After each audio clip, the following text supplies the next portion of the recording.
Hello बच्चों, आज हम पढ़ेंगे हिंदी क्लास 3 चैप्टर 4। आज की चैप्टर का नाम है समझदार बंदर, इंटेलिजेंट मॉन्की।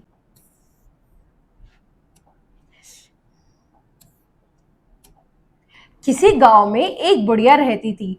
एक दिन उसके घर में सांप निकल आया। सांप देख वह डरी नहीं। उसने सांप को जीवित पकड़कर एक हांडी में बंद कर लिया। अब एक गांव में एक बुढ़िया रहती थी जिसके घर में एकदम से सांप आया, लेकिन वो सांप को देख के डरी नहीं, उल्टा उसने उसे एक हांडी में बांध दिया। हांडी को वे गांव के बाहर एक पेड़ के नीचे रख आई। पेड़ पर बंदर रहते थे।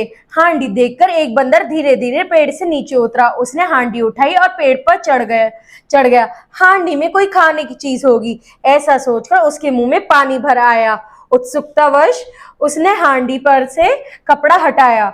अब जब उस बुढ़िया ने पेड़ के नीचे उस हांडी को रखा तो उसमें जो बंदर बैठे हुए थे उन्होंने क्या सोचा बच्चों, कि जरूर इसमें कुछ खाने को होगा, और उन्होंने एकदम से हांडी लेकर ऊपर गए और उससे ऊपर से कपड़ा हटा दिया।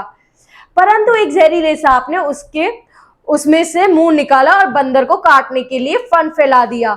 बंदर डर गया, परंतु डरकर उसने अपनी बुद्धि नहीं खोई। अब ये देखकर जब उसमें से सांप निकला तो वो बहुत डर गई, क्योंकि सांप ने से काटने के लिए एकदम से फन फैला दिए थे। अब वो डरने की बजाय उसने अपनी बुद्धि ना खोते हुए क्या करा, झट एक हाथ से सांप की गर्दन को कसकर पकड़ लिया। सांप ने अपनी पूंछ से बंदर के दूसरे हाथ को पकड़ लिया। बंदर ने सांप की गर्दन नहीं छोड़ी। वह सांप के सिर को पेड़ की डाली से बड़े जोर से रगड़ने लगा। अब जैसे ही बंदर ने उसकी मुंडी पकड़ी, सांप ने अपनी पूंछ से बंदर को पकड़ा, लेकिन बंदर ने सांप को नहीं छोड़ा, उल्टा उसे लकड़ी से बांधने की पूरी रगड़ने की कोशिश करी। रगड़ते रगड़ते जब सांप का सर एकदम टूट गया तो वह मर गया। अब बंदर ने दूसरे हाथ पर लिपटी सांप की पूंछ उतारकर सांप को नीचे फेंक दिया। दूसरे बंदर डालियों पर बैठे बड़े भय से यह सब देख रहे थे। सब अपने साथी को विपत्ति से बचा देखकर सब आनंद से किलकारी मारने लगे। अब जैसे जैसे वो घिसता रहा, इतने में सांप की मुंडी टूट गई और उसने भी फिर उसकी पूंछ वहां अपने हाथ से हटा के फेंक दी। ये सब दूसरी डालियों पे बैठे हुए बंदर देख रहे थे, उन्हें बड़ा डर लग रहा था, लेकिन अपने साथी को विजय देखकर वो सब खुश हुए कि वो अब सुरक्षित है। बंदर बड़ा समझदार जानवर है। यह मनुष्य से मिलता जुलता है। इसके हाथ पर आदमी के हाथ पैर जैसे मिलते हैं। अब बंदर जो है वो बड़े ही समझदार होते हैं। इनके हाथ पैर इंसानों के हाथ पैर की तरह ही होते हैं। बंदर अधिकतर वृक्षों पर रहते हैं, परंतु पक्षियों की भांति ये अपने रहने के लिए घोंसला नहीं बनाते। बंदर अकेला नहीं रहता, यह समूह के साथ रहता है। एक समूह के में बीच 25 से लेकर 100 या उससे भी अधिक बंदर रहते हैं। अब बंदर जो है वो पेड़ों पे तो रहता है, लेकिन वो पक्षियों की तरह अपना घर नहीं बनाते। ये समूह में रहते हैं, 25 से 100 या 100 से भी अधिक के समूह में रहते हैं। ये हर एक समूह का एक मुख्य होता है। समूह में परस्पर मेल भी होता है और झगड़े भी। बंदर की लड़ाई बड़ी भीषण होती है।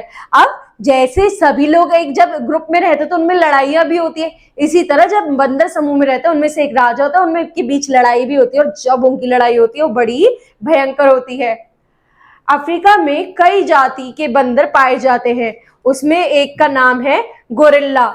कोई कोई गोरिल्ला आदमी के समान बड़े शरीर का होता है। गोरिल्ले बड़े बलवान और देखने में भी बहुत भयानक होते हैं। ये घने जंगलों में रहते हैं। ये बड़े ही हिंसक स्वभाव के होते हैं। जिस जंगल में ये रहते हैं उसमें कोई नहीं जाना चाहता। अब अफ्रीका में भी कई तरीके के बंदर होते हैं। वहां पे एक और प्रजाति होती है बंदरों की जो बहुत बड़े होते हैं, बिल्कुल इंसानों की तरह, जो गोरिल्ला होता है। ये कुछ उनमें से इंसानों की तरह बड़े होते हैं और वो बड़े ही जंगली होते हैं, बड़े भयंकर होते हैं दिखने में, जिसकी वजह से जिन जंगलों में ये गोरिल्ला होता है वहां पर कोई नहीं जाता। कभी कभी हाथी इनके क्षेत्र में बादाम खाने को आ जाते हैं। उस समय से ये पेड़ों की डालियों से उनकी सूंड पर ऐसी मार मारते हैं, हाथी घबराकर भाग जाते हैं। अब वहां पे कभी कभी हाथी आते हैं बादाम खाने, और जैसे ही ये हाथियों को देखते हैं पेड़ों पे चढ़ के उनकी सूंड के ऊपर कूद जाते हैं और उसको बहुत परेशान करते हैं, जिसे देखकर हाथी भी उनसे डर के भाग जाते हैं। ठीक है बच्चों, अब अगली क्लास में अगला चैप्टर पढ़ेंगे। धन्यवाद।